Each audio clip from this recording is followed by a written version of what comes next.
Here's the question. Why do intelligent people repeatedly sabotage themselves? Well, let's think about it. I think a lot of intelligent people might sabotage themselves because maybe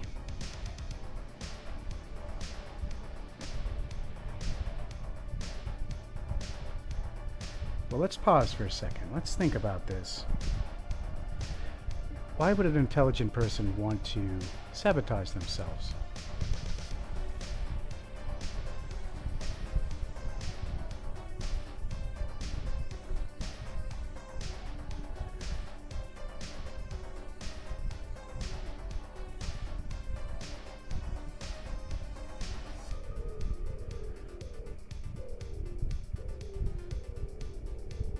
Probably maybe because it's possible they might be scared.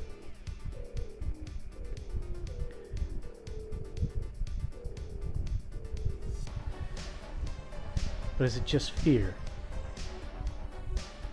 I mean, that might be... Maybe that's kind of the ultimate underlying tension. But if that's the underlying tension, why, you know, let's try to think of like an instance or something. Why would an intelligent person want to sabotage themselves?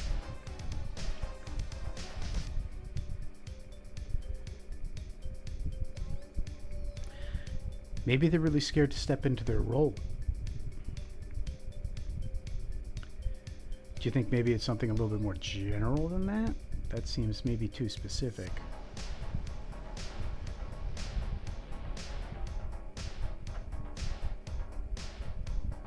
When might an intelligent person sabotage themselves? That's probably a good direction to go. So let's think. What would kind of lead up to them maybe sabotaging themselves? That's probably an important question to ask, and probably an important one to at least think about. Maybe not answer. But let's say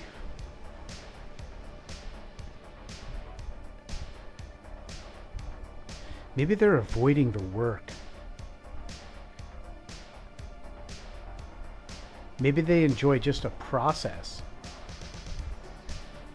When I think about maybe myself and I think about my own creative process, I think about all the times where I really enjoyed certain parts of it, but maybe I didn't enjoy like the creative,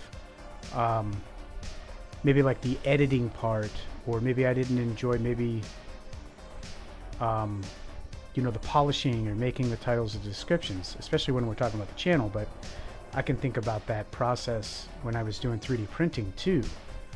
I remember I liked certain parts, and then I remember, for me, and maybe this would apply to almost anybody because I've seen this pattern so many times, is that you get close to the finish line and you just enjoy the journey so much. You enjoy the process. And it's like you don't want to see it come to an end because you put so much effort and energy into it, and it just feels like it's such a drop-off. It's like a cliffhanger. So, I mean, that's probably one instance where somebody might want to sabotage themselves, is because they get to the finish line. And then there's nothing after that. Then you got to start something new. And man, we've thought about this in so many different ways before this question ever came, that it's like getting to the top of a mountain, but it's like, but then what, right? You finished, you've achieved it, you've gotten that golden medal. Then what? On to the next medal? That's probably one way that somebody might self-sabotage themselves. I think that that probably is a good pattern there. I think that that's maybe one piece, but let's think maybe a little bit more, right? Maybe that's not it. I mean, I think that that's maybe possibly one good conclusion, okay? I think that's a well thought out conclusion. But let's still think about it, okay? I don't think we're finished yet. It's so hot in here. I need that window open. Um, why would a person self-sabotage?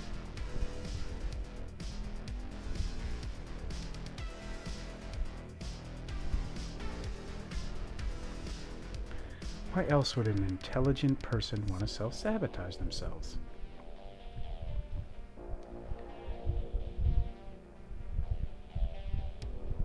Maybe they're scared of something. I think I remember hearing some story about a self-sabotage, and this was in the movie, um,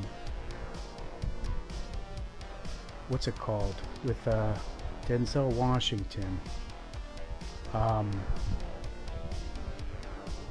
boy, I could picture the movie. I've seen it so many times. But anyways, um, he talks about an orphan that came in to a family of really good people, and they opened up their hearts to this orphan, and this orphan was kind of a bad case. And the story kind of ends with, the orphan or somebody, they don't really know who it was, but they believe it was the orphan that ended up turning their backs. And even though this father had given himself to this person, and basically, even though he was kind of being an unruly kid, even though he would keep giving him more opportunity to grow, to learn, and it gets to the end of that story, and ends up somebody murdered that entire family and everybody in it. The orphan was still alive. So it's kind of thought that it was maybe the orphan. And the conclusion that Denzel gives on this was that maybe that orphan was scared that one day that family might wake up and realize that they don't love him anymore. And that orphan was trying to destroy that conclusion from ever happening. Like, he was so scared that maybe they would stop loving him or stop opening up the doors or giving him more chances. And I don't know exactly how that pattern maybe fits here, but it's something to kind of think about. I think in a lot of ways that there's that tension there of, maybe when you get to such a pressurized point, or, you've come so far with whatever it is, whatever process you're going through, maybe you get to the end of that process and you're like, I'm so close now, or maybe they don't even know how close they are, and they just kind of like bail out. I mean, I have bailed out in a lot of different things, so I can kind of relate to maybe something like that happening. But this channel has been one of the first times that I have not done that. Bailed out, gotten so close. I've managed to somehow keep the soul in the work, keep the passion going, and really enjoy what I'm doing. And it took me a really long time, bouncing all over the place. But maybe an intelligent person might self-sabotage because they're not happy. This kind of comes back full circle to the original thought I was kind of saying. Maybe they don't like the entire process or what's involved to start a business from start to scratch, right? Maybe they just really enjoy being the salesman. And they just like selling the products. They like the commission that they get. But to run a business, you got to do all of that stuff, okay? I'm wondering if maybe intelligent people self-sabotage because maybe they don't, they see what they think it's going to look like. They think it's going to be easy. They think it's going to give them all that freedom. And maybe when they start actually getting involved, maybe they're eager at first, just like falling in love for the first time. You get really passionate about that. You get that infatuation stage, and then it burns out, right?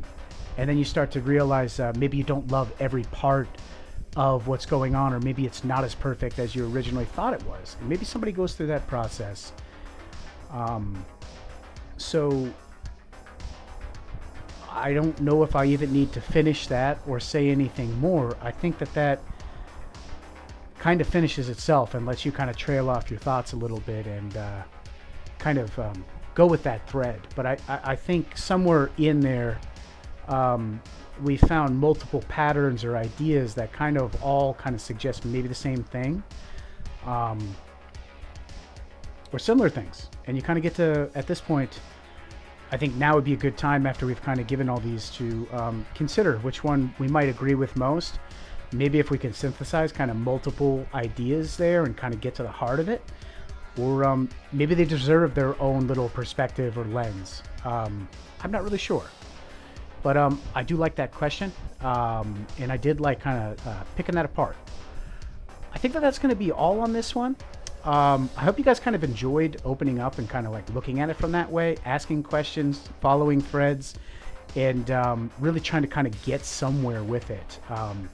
I'm going to keep trying to model that process and kind of do more of these with you guys. So I hope you guys found some value in this. I'll catch you guys on the next one.